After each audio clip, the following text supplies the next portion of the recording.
My name is Dina Locks, and this is my teaching presentation for teaching and learning. And I am teaching about coronary artery disease. Cardiovascular disease is the #1 killer in the United States, and coronary artery disease takes up 3/4 of those deaths.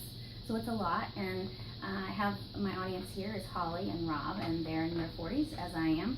And they both are at the early stages of attaining coronary artery disease. It's the time that we most need to pay attention.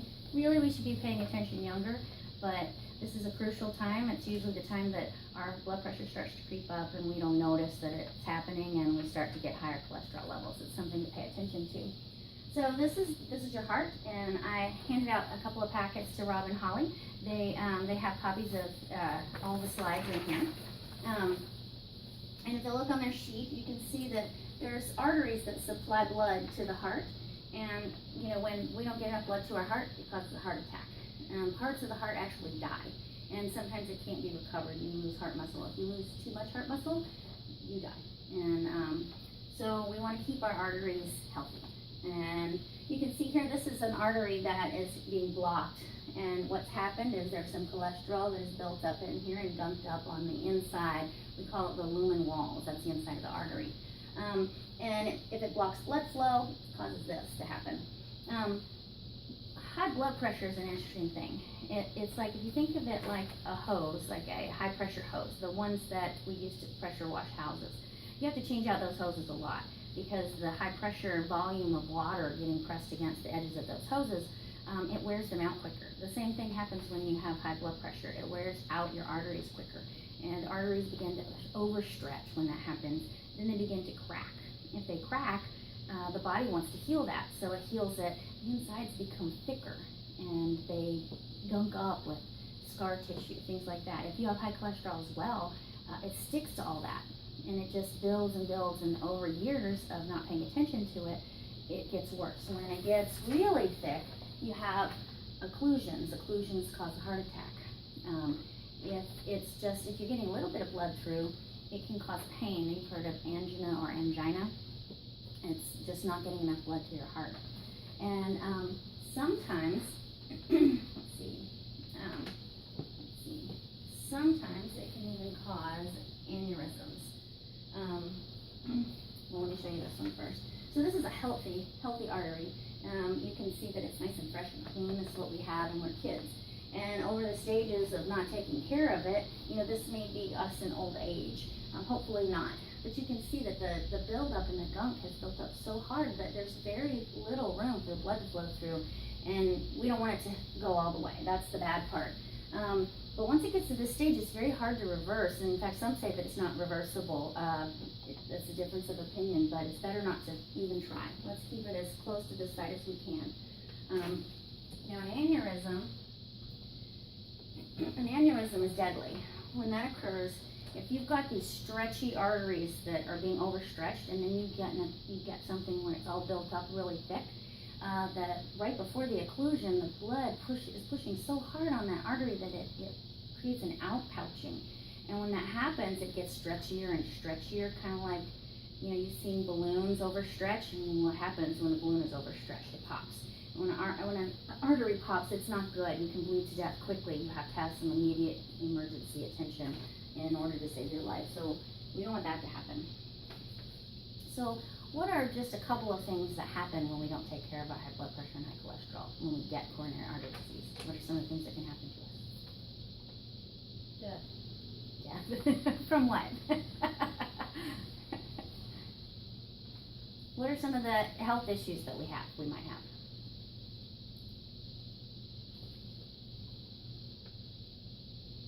What happens when you don't get enough blood to your heart? Your heart dies. Heart attack. Heart attack. What else? Stroke. There you go. Heart attack, stroke. And those are all things that cause death. So that's it. All right. Now, you'll see in your packet there's a list of foods. Some of these foods are good and some of them are bad, and some of them may be somewhere in between.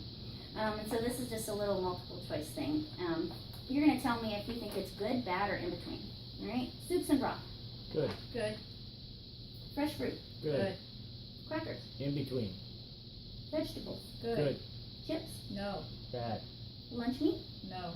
Good. fish, Yes. Yes. sushi, Yes. Good. nuts, Yes. Good. dried fruits and vegetables, Good. pickled vegetables, In Good. between. canned vegetables, Good. In between. smoothies, Good. salads, Good. cheese, In Bad. between. lean meats, Good. Don't be good. processed meats, Bad. juices, Good. and water. Good. Good. Water is actually excellent. Water is one of the healthiest things we can do for our bodies. I mean, of course we have to eat too, but we need to really hydrate ourselves. If you think of your blood like a thick pot of soup, if you add more water to it, it just is going to flow more easily. So no matter what our cholesterol level is, by staying hydrated, we are increasing the health of our artery walls just by staying hydrated. So what I did was, the ones in red are actually can be in between. The ones that are highlighted and underlined are good, always good. And the ones that aren't, soups and broth, they're really quite bad unless they're low sodium. Most soups and broths we get are very high sodium and they can be bad for your blood pressure. It's not that you can't have any of these things, but you should have these things in moderation. It's hard to get a soup that is truly low in sodium. You really have to check that. Fresh fruit, always good. I don't think there's any fresh fruit that wouldn't be good for you. Crackers, they're kind of bad. They're usually high in fat and high in sodium. Now, you can't help yourself and find some low fat, low sodium crackers, and they're not going to be as bad, but usually crackers are kind of out. Again, moderation's okay. Vegetables, good, always good. Chips, they're bad because they're high in sodium and fat, and they hurt your cholesterol and your blood pressure. Lunch meat, I left that out. I mean, there really are too many lunch meats that are very low in sodium. You can try to find some, and there probably are making a few that aren't so bad, but pretty much they're high in sodium, and a lot of lunch meats are high in fat as well. Fish, always good. Sushi. Sushi's good, but now they make a lot of the fried sushi, and you have to pay attention to what you're getting, but typically sushi can be good. You just have to watch. Deep fried sushi, maybe not so good. Nuts are great for heart health. However, you really gotta get the low sodium nuts. Naturally, nuts don't come salted, but when you're buying them, typically they're over salted. Dried fruits and vegetables. I put them in between because that depends as well. One of the worst things for blood pressure are sun-dried tomatoes. They're one of the highest sodium foods that you can find. So don't just assume because it's a fruit and vegetable that it's good for you. Read on the packaging how it's been processed. Anything processed, you gotta read the sodium levels. Pickled vegetables, they're always high in sodium, pickled vegetables. So it's not that you can't have them, but you really can't have a lot of them. Now, if you don't already have high blood pressure, you can get away with probably a lot more sodium, but you need to be checking it because eventually it's probably gonna affect all of us. Canned vegetables, again, can be very high in sodium, so they're in between. You gotta watch sodium levels. Smoothies, again, good, but pay attention. A lot of these fancy smoothie places are adding in some high fat things, and so just pay attention to what they're putting in your smoothies. Salads are great, but what are in your salads? Are they putting sun-dried tomatoes in your salad? What kind of cheeses are they putting in your salads? The cheese you see I left out. A lot of people get a lot of cheese and high fat, high sodium dressing, so you gotta pay attention to that. Lean meats, always good. Processed meats, I don't think there's one processed meat that would be good for you. I could be proven wrong, but probably not one. They're almost always high in sodium and almost always high in fats. Juices, I left that as in between because you gotta pay attention to tomato juice. Tomato juice is really high in sodium. So, not all juices are made alike. And water, of course, yes, water's a good one. So, we're going to black this out for a second. I'm gonna go back to the last slide. Name off 3 foods that are good for blood pressure and cholesterol. Fresh fruit, vegetables, and fish. Lean meats. There you go, very good. All right.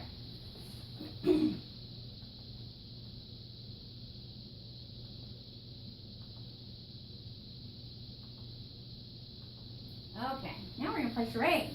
So, Holly and Rob, come up here. You're gonna play charades. Come on. Okay, so these are activities that are good for our hearts.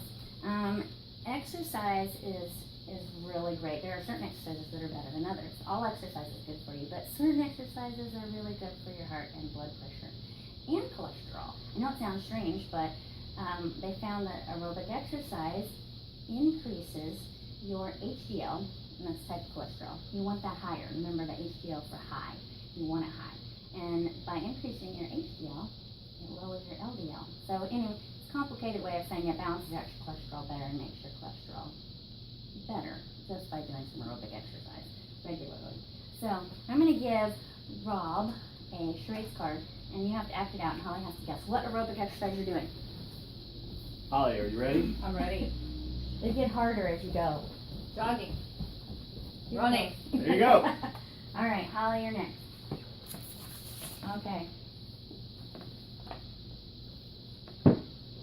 Holly, you have to come closer. You have to hide the card.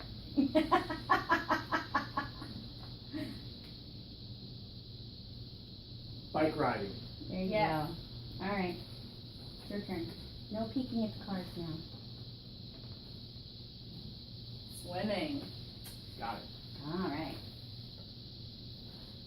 Don't show them the card. Dancing. Yes.